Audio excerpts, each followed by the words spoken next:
On dit que l'histoire est écrite par les vainqueurs. Mais est-ce vraiment vrai?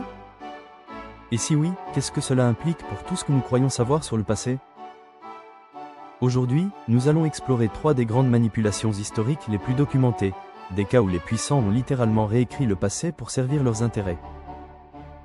Ce n'est pas un cours de complotisme.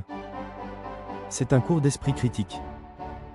Premier exemple, la Rome antique et la pratique appelée damnatio memoriae, la condamnation de la mémoire. Lorsqu'un empereur ou un sénateur tombait en disgrâce, Rome ne se contentait pas de l'exécuter. Elle effaçait son existence entière. Son nom disparaissait des inscriptions publiques. Ses portraits étaient martelés ou refondus. Ses statues décapitées. On le rayait littéralement de l'histoire officielle, comme s'il n'avait jamais existé. Ce fut le sort de l'empereur Domitien, de Geta, et de bien d'autres.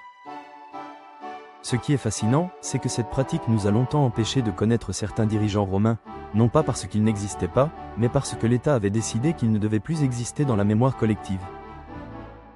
Morale, ce que l'on efface de l'histoire finit parfois par y revenir. Par les archéologues. Deuxième exemple, plus proche de nous, la manière dont la colonisation a été présentée dans les manuels scolaires européens pendant des décennies. Pendant longtemps, les livres d'histoire enseignaient que la colonisation était une mission civilisatrice, un cadeau de l'Europe à des peuples primitifs.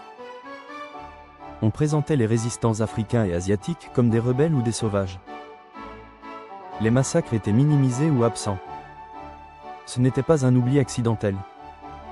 C'était une construction narrative délibérée, destinée à légitimer l'Empire aux yeux des populations métropolitaines et des générations futures.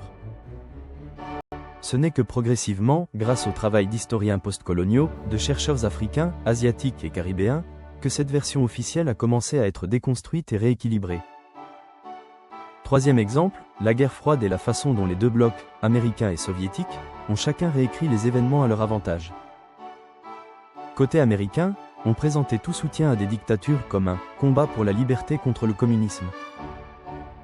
Des régimes brutaux étaient qualifiés d'alliés démocratiques dans les discours officiels. Côté soviétique, les purges staliniennes étaient minimisées, les dissidents effacés des photos officielles, on retouchait littéralement les photographies pour supprimer les personnes tombées en disgrâce.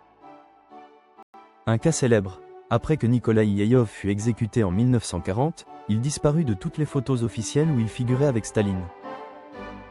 Des deux côtés, la technologie, la photographie, le cinéma, la radio, fut mise au service d'une vérité officielle construite. Alors, que faire avec tout ça? La première leçon, c'est de toujours se demander, qui a écrit cette version de l'histoire? Dans quel contexte? Avec quel intérêt? La deuxième, c'est de diversifier ses sources, lire les historiens du pays concerné, pas seulement ceux du pays dominant. Croiser les points de vue. Et la troisième, c'est de se rappeler que l'histoire n'est jamais figée. Elle se réécrit constamment, au fur et à mesure que de nouvelles archives s'ouvrent, que de nouvelles voix s'élèvent, que de nouveaux chercheurs posent de nouvelles questions. L'esprit critique n'est pas la méfiance systématique. C'est la curiosité méthodique. Abonnez-vous pour ne manquer aucune vidéo. Et dites-moi en commentaire, quelle manipulation historique vous a le plus surpris?